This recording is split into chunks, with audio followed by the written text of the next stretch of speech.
Tonight on Evening, discover the danger of Omak's suicide run. I think they're just a little crazy. Then you'll see a rare interview with President Reagan as he looks back at the football coach who taught him how to be a winner. I don't know whether I'm that good a character or not, but I know that whatever I am, I feel he had an awful lot to do with it.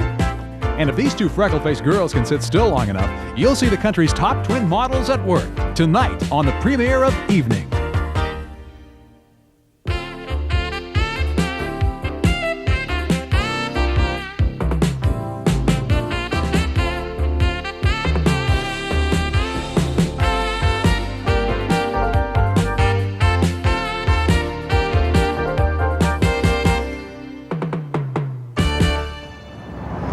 Hello everybody and welcome to the premiere of Evening. I'm Brian Tracy. And I'm Penny Legate. We are excited about being in Seattle and about being with you Monday through Friday at 7:30. Together we're going to see stories from right here in our own neighborhoods to places all over the world. Stories about unusual people, places, and things. We're also interested in hearing what you'd like to see on the show. Each night, Evening will come to you from a different location. Tonight we're standing on the top of Beacon Hill overlooking the city. A little later we'll show you some other places. Our first story tonight is about President Reagan, a man who's often referred to as the Gipper. It's a name he inherited when he played a football star in the film Newt Rockne, All-American. It's also a role he played in real life when he was a student at Eureka College. In a candid interview with Evening's Mike Kaplan, the president reminisces about those good old days and about the football coach that made them unforgettable. Make it more square. Come on, get on the field, get that ball. I've got football in my blood. I like it. I like what it can, the proper leadership, I think what it can do to a boy. Ralph McKinsey has been a college football coach since 1921. Today, at age 91, he still coaches pass receivers at Eureka College in Illinois. Not even Parkinson's disease has been able to keep him from the sport he's loved all his life. Mac is the oldest active coach in the game, but he's perhaps best known because of a player he coached for 4 years, starting way back in 1928. That player was Ronald Reagan. I didn't know too much about him. I didn't know much about his ability as a football player, or anything much about him until he came here on the campus. Particularly in football, my experience with him, he was dedicated to the job of football. He worked hard. He cooperated well. And he wasn't a great star, but I'll say one thing about him, that he worked hard and he did his job as best he could, in which I give him a lot of credit. At first, Dutch Reagan didn't give the coach much credit. I developed a feeling that the coach was against me, that he didn't like me and so forth. And I must have been quite a pain at the time. And coming back for the second year, I still nursed that feeling. And all of a sudden out there and on the second team in scrimmage at the beginning of practice, he'd put me not at the end where I'd tried the year before, he'd put me wherever there seemed to be an opening on the second team scrimmaging the varsity. And I made up my mind, I was so mad, I made up my mind that the best thing I could do for revenge was to make it that he'd have to put me on the team. So wherever he put me, I set out to learn that job. He knew what he was doing all the time, and I guess he knew what was on my mind. Mac also knew, or at least he had a feeling, that Dutch was destined to be a sports announcer. It seems that he was always hamming it up in the locker room. I used to take the broom or something after a game or practice practice mainly, and sometime, and I'd start in and usually aiming at maybe kidding someone or something that had happened in scrimmage out there, and I would be doing it. And the funny thing happened that when I decided, after I got out of school, I still hadn't made up my mind what I wanted to do. And then I figured that's what I'd like to do. And I started hitchhiking, and those were the dark depression days when even the government was telling you to stay home. There were no jobs. But I was hitchhiking around from radio station to radio station, and in this one station, found out they'd hired an announcer the day before. And as I started out the door, I just said, how does a guy get to be a sports announcer if he can't get a job in a radio station? I never had asked for sports announcing. I just asked for a job, anything, to be inside the studio. And then I thought, take it from there. Mm-hmm. Well, the elevator wasn't at the floor when I got there, and I heard this wonderful old fellow who was on canes, he was arthritic, thumping down the hall and calling to me. And he got there and he said, "What was that you said about sports announcing?" And I said, "Well, that's what I'd like to do." He said, "What do you know about football?" I said, "I played it for 8 years." He said, "Do you think you could tell me about a game and make me see it if I wasn't there?" And I said, "I think so." He took me in a studio. He stood me in front of a microphone. He said, "When that red light comes on, I'll be in another room listening. You broadcast an imaginary football game." That was my audition. And I did it for about 15 minutes. As a matter of fact, I have to tell you that I took the last quarter of a game that we'd played the season before, when in the last 20 seconds, our quarterback went 65 yards for a touchdown. Now on that play, the right guard pulls out and runs interference. And he gets the key man, the first man in the secondary. In the game, I missed that man. And yet Cole made the touchdown. I've never known how, because that man was right there and I missed him with my block. On the replay, in that audition, I nailed him. Such a block you've never heard about before. But anyway, that was he walked in and told me I was broadcasting the Iowa-Minnesota game on the following Saturday. Dutch was a sportscaster in Des Moines for 4 years before he decided to move on to Hollywood. He credits Coach McKenzie with preparing him well to face life's challenges. He especially recalls the dreaded duck waddle.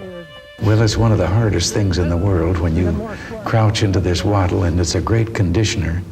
And after about 3 hours of football practice, when Mac would say, "All right, line up in the goal line, now everybody duck waddle," and he'd back up ahead of us, and down that field you'd go, and by the time you got to the 10-yard line, you'd think, "Oh, only 10 more yards, maybe we can make it." And you'd cross the goal line, and behind you a voice would say, "Turn around and come back." And you learn that there are things you can do beyond your strength. But Mac was a coach who, sure, he wanted to win, but Mac was a coach who based his record not on wins and losses, but on what happened to the fellas he coached after they were away from him and out in the world. And he hung his record on what kind of fellas they turned out to be. And you feel that you are an excellent example of the type of characters that he generated from that college? I don't know whether I'm that good a character or not, but I know that whatever I am, I feel he had an awful lot to do with it. That's a good one. That's a good one. That one's a good. President Reagan is so fond of his former coach that he still remembers to call him every year on his birthday. Coming up next, Omak's treacherous suicide run.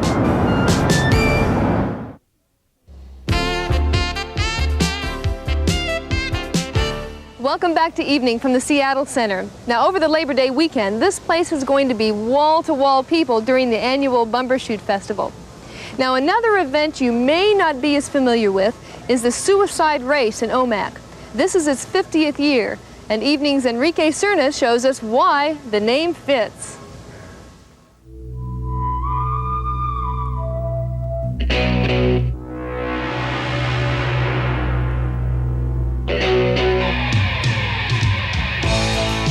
It's one contest where you're as likely to finish up at the hospital as the finish line. Just ask the 5 riders who left here by ambulance last year. Still, the challenge and the purse lure daring jockeys and their mounts back up to Suicide Hill every year. 4 times over this rodeo weekend, twice in darkness, twice in daylight, 20 riders, mostly Colville Indians, will bring their horses crashing down that deadly 200-foot Suicide Hill. They'll hit the water at full throttle, bring the horses across, and then come up this path at full speed and into the rodeo arena. It's part horse race, part demolition derby. It feels pretty good. But when I get on top of that hill, have a few shots, maybe 1 or 2, and then I got no more nerves, I'm ready to come down. Alex Dick is a legend in Omak. He was there for the first race in 1935 and went on to win 33 out of the 48 races he entered. What kind of person does it take to be able to do that? Crazy boy, I guess. So boy's very relaxed. He's ready to take care of business. Bernie Zackerley's horse, Moose, is a favorite in the suicide run. But Bernie won't be in the saddle. A motorcycle accident has cost him the chance to run this year. So after 3 months of training, Bernie is handing Moose's reins over to Larry Cheney. I feel really confident with Larry because he's probably one of the better hands on the hill. Because if there's a horse up there to be tested, he'll test it to the limit. Larry ran his first race 10 years ago at 13. Bernie edged him out 2 years ago to become the 1984 champion. This time, Bernie hopes it's Larry's turn to win. Yeah, I'd like to win it for Bernie. He kind of got took last year. He should have won the saddle and just had a bad mistake, and then this year couldn't come back, so I'd like to win it for him too, you know. I'd like to bring that saddle home this time.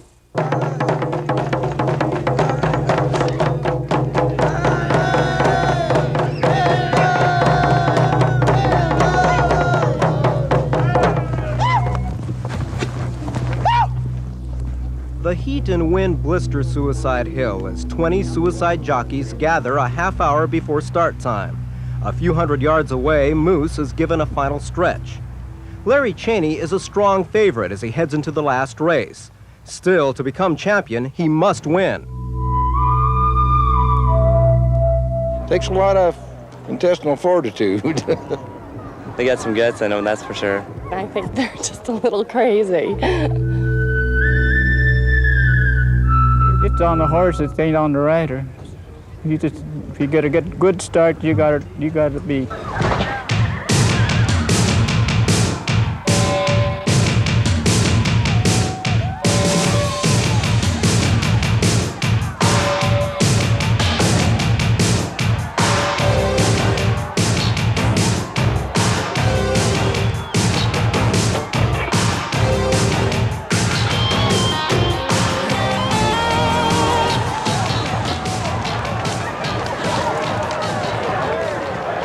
And after the dust is settled, Moose wears a new saddle, and Larry Cheney is not only survivor, but champion of the suicide run. Just try it, innit? Just right, just right, just right, just right again.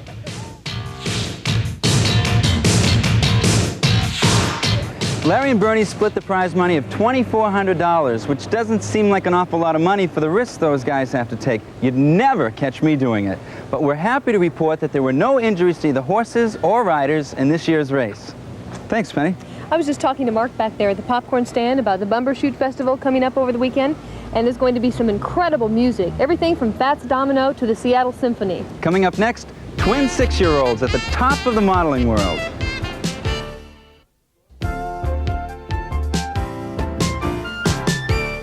Rebecca and Hillary Gordon are two of the top models at New York's prestigious Ford agency. Now, what makes them unusual is they're identical twin sisters, and they're only 6 years old. But what makes them successful is their unbelievable energy level. In Evening's Donna Hamilton finds out that sometimes that energy level can be an awful lot to handle. Okay, ready? 1, 2, 3, 4! Where's Rebecca? And where's Hillary? Welcome to the world of Rebecca and Hillary Gordon. They're identical twins, 6-year-old bundles of energy who happen to be models. In fact, they're the top twins modeling today. Are you listening? Are you listening? Yeah. What I want to do, okay? I don't want you to listen to me. That's impossible for them to listen to. Handled by the prestigious Ford agency, this rambunctious duo has their own approach to the business. But over the last 2 years, they've landed assignments in enough prominent magazines to make many a grown model envious. Their potential to earn lots of money is tremendous, but their parents have surprisingly little desire to take advantage of the situation. I feel it's all right for now. I'm prepared to stop at any time if I feel that it's not all right. There's a tremendous tendency of feeling, and we've found this with some parents, to grab. It becomes an avenue, grab, and we're afraid of that. We don't want it to happen to us. We don't want it to happen to the children. Herb and Gail Gordon chanced into modeling when a friend recommended their girls for this New York Times fashion layout. Other requests poured in, and a career in fashion modeling was born. They can earn up to $20,000 a year for working in print ads. Not bad for a part-time career, but nothing compared to the hundreds of thousands possible in TV work. But the Gordons are cautious about the big money. a lot of money and a lot of people, a lot of directors and a lot of agents, and there's a drive on many levels to make this television commercial. So if they have a manager, the manager's driving. If they have an agent, the agent is driving. And so far we've avoided that. We don't want to let it get out of hand. No, Elizabeth said hello. Why so weird? Go to this one. Now, don't get the idea that the Gordons aren't proud to have celebrity daughters. They are. They just want them to enjoy being kids first, models second. That approach has earned the girls quite a reputation. Now, I've heard that some people call them wild. They tend to be a little bit dynamic, and they're not the easiest to work with. I think dynamic sounds better than wild, don't you? I do too. Conjures up something a little more special. Well, I had first-hand experience that these two give new meaning to the word dynamic. Does Brandy love you? Sure, but she hates this. Why does she hate that? I don't blame her. I don't guess I'd like my cheeks pinched either. Take your shoes off. Shoes on beds are not allowed. Well, I'm sorry. But those really, they're very clean shoes. I don't care. No shoes on bed. I want to do what you do with That was fun. Hey, we're having some fun now, girls. Now, the thing to remember here is that all this uncontrolled energy shows up in pictures, and that's what makes these two little Annie lookalikes so special.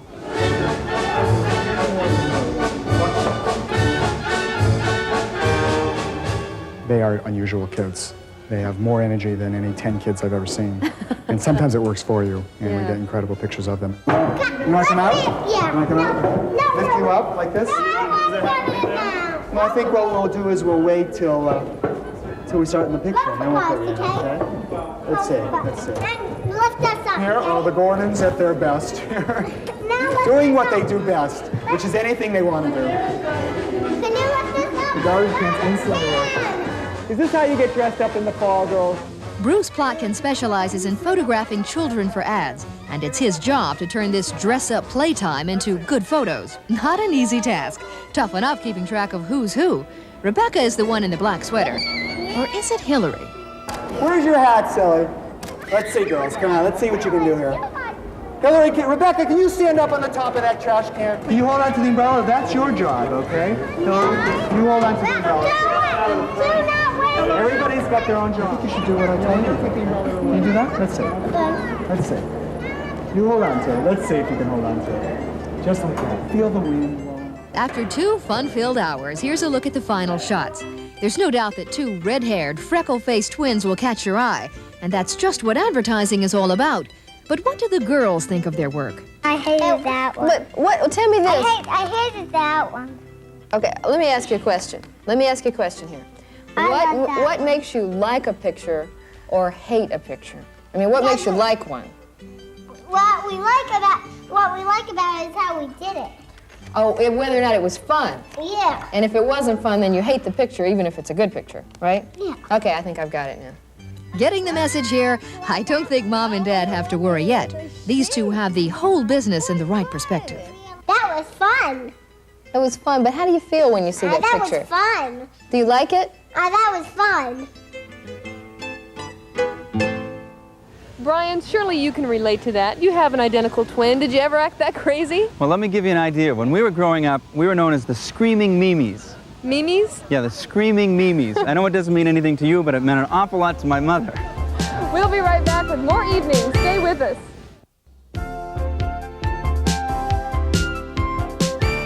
This is our first evening. We've just gotten started and we have so much to look forward to. Here's a quick preview of some of the things coming up.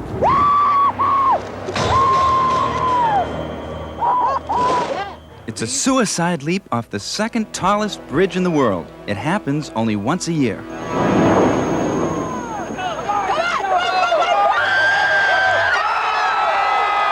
She's the Seahawks' most vocal fan. Mama Blue will go to any length to support her Hawks.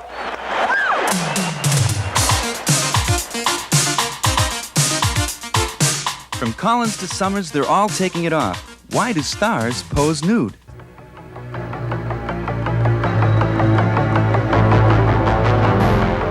What does it take to stay alive trapped in a car for 15 days?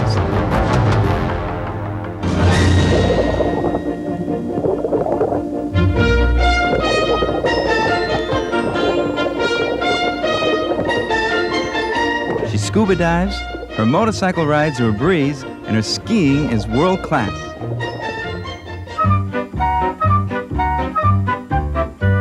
Try these collectibles on for size. They'll be collector's items in 2001.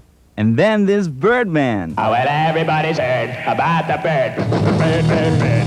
The bird's a winner. Well, a bird, bird, bird. The bird is a winner. Well, a bird, bird, bird. Well, a bird is a winner. Well, a bird. Heaven for little girls. We also have Cosby's Cutie, Keisha Knight Pulliam. And it seems opera has gone to the dogs.